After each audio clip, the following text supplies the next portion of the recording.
So I've been seeing this video all over the place on YouTube. It's in mainstream media as well.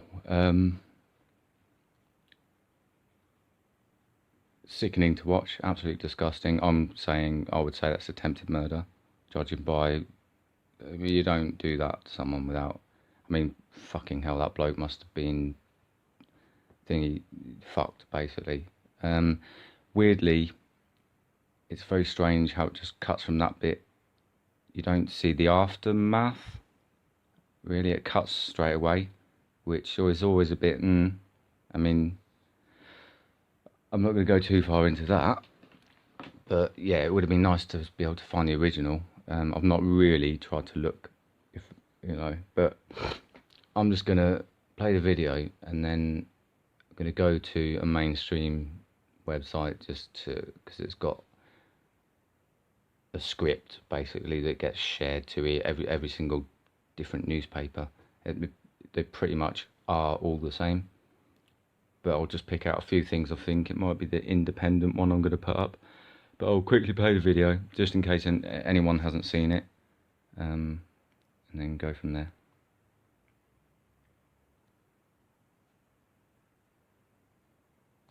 Right, let's play it.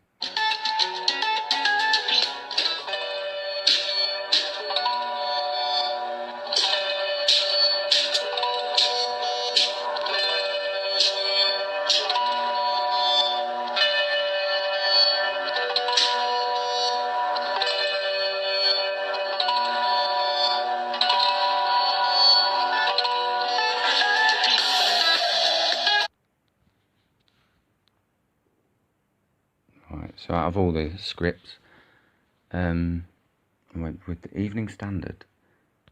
Just quickly though, I did look at the Independent, and I think there's another one. These are big papers. Like, the amount of spelling mistakes and typos, and I just find that weird. I'm just going to read through it. I'm not going to read it all because, right.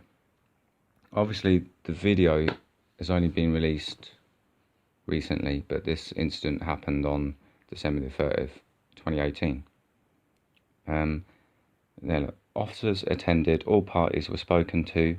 The victim, a male, did not wish to make any allegations and declined media treatment. There you go, there's a spelling typo. It's weird that it said media treatment. And he left the area. Okay. So they spoke to all parties. Well, if they, maybe because it's a posh hotel and he was security at the hotel, but maybe they didn't ask this security guard's name who'd just been kicking the shit out of someone. But they usually do. It's the first thing they fucking do with anyone is ID them. You got ID, you got ID. So that sounds a bit weird already, because if they've spoken to the victim, a male, and then all parties, which is the aggressor, the culprit, they should have his details. And that's the first thing I find weird. The other thing is, why was the CCTV only released now? Loads of reasons that could be, but I just find that strange.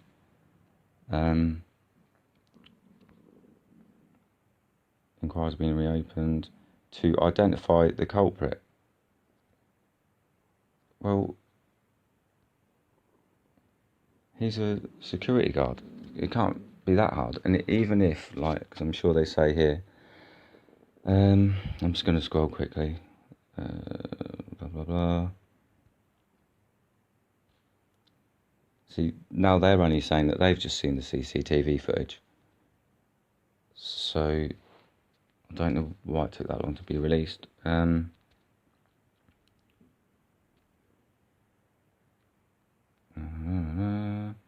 you go. The individual concerned, meaning the attacker, is no longer associated with the hotel in any way. Well, how can they be so sure?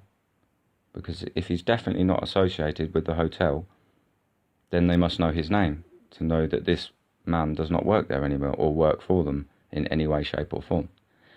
It was previously reported that the man was a third-party contractor and not directly hired by the hotel.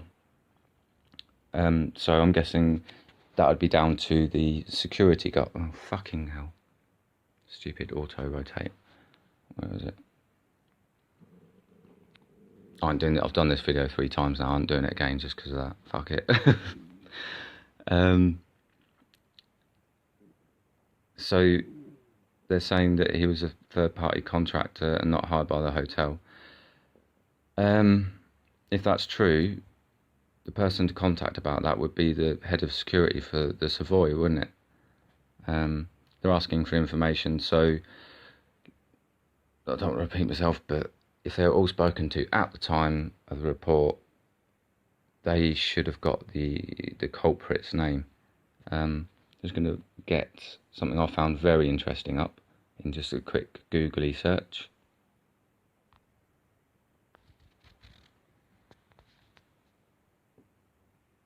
So this is Tim. It does say he is still, I mean, maybe he's not updated it, but he's director of security at the Savoy. So you'd think that Tim would know who they're subcontracting. Like, if it's not their own security, you'd think they'd know who the company, at least who they used on that day, because they've got to have records. And that company should know who they sent on that day, and they should be able to narrow it down. So I'm seeing bullshit already. Wait until you see Tim's history. If you have a look here, director of security, it says till present. He worked for Met Police, and look what he did when he was at Met Police. He was business engagement and hotel liaison. So the hotels have their own little police force by the look of it. Acting sergeant, blah blah blah, street crime unit. So it looks like he's had a really successful career, but he's hiring out, well, not hiring out, but having in random shitty security companies. I'm calling bullshit. Total bullshit.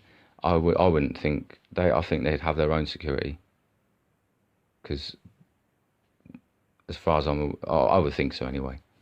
So that's Tim Molden. Used to be a pig. Still got contacts in the police force, obviously. I think that says it all. So I'm going to leave it at that. Thanks for watching. If you stuck it out to the end, because I was waffling on a bit, I'm tired. Yeah, catch you later. Bye.